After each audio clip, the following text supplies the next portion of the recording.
Well, my racing career started with Bede Murray, who was a legendary local South Coast trainer, and he was very, very good to me as a child. He really nurtured my career in racing with the riding and the horses, but also with the bloodstock, and he always used to bring all the yearling catalogues back from the sales, and he would encourage me to read the catalogues, and I used to drive him mad with a million questions, and he would always have time for me and always have the answers. So I think he's the one that first started me on a path into racing and bloodstock.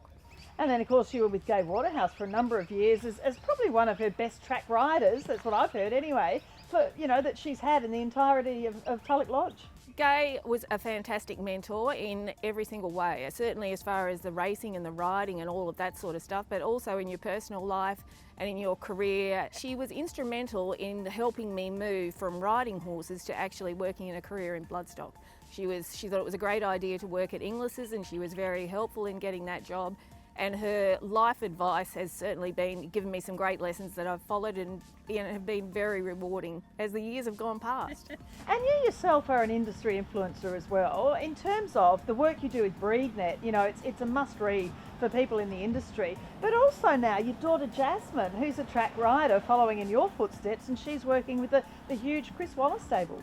Well, when I was a kid, we used to read The Australian on a Monday, or we used to read Les Young's Breeders' World column in The Sportsman, and that was where we got our information as far as pedigree and bloodstock, and if you wanted to learn more about that side of the industry, that's what you read. But I think for a younger generation, Breednet is probably that one-stop shop, where if you want to find out more about the horses, where they were sold, stats for stallions, you would certainly go there, and I certainly find that from Jasmine. She will often look up a horse that she's ridden on Breednet because she knows she's going to see a yearling picture, she's going to see a sale price, and she'll know more about that horse and the bigger picture rather than just the horse that I rode.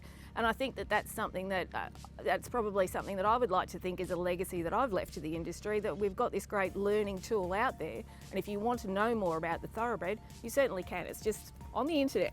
And you must be proud too with Jazz, because of course, it is a career riding track work. The industry needs professional track riders that do it because it's a great thing to be doing. It's the most exciting thing that I've ever done, and it was, it's a great part of your life, and I think that you can go far with it, and it's a job that can take you right around the world. But you do need to be mindful that there's a limited time that you can probably do it at your top. Certainly as a woman, you might want to have children, you might want to move on with your life, but there are so many things that you can do within the spectrum of bloodstock and racing that riding can eventually lead to.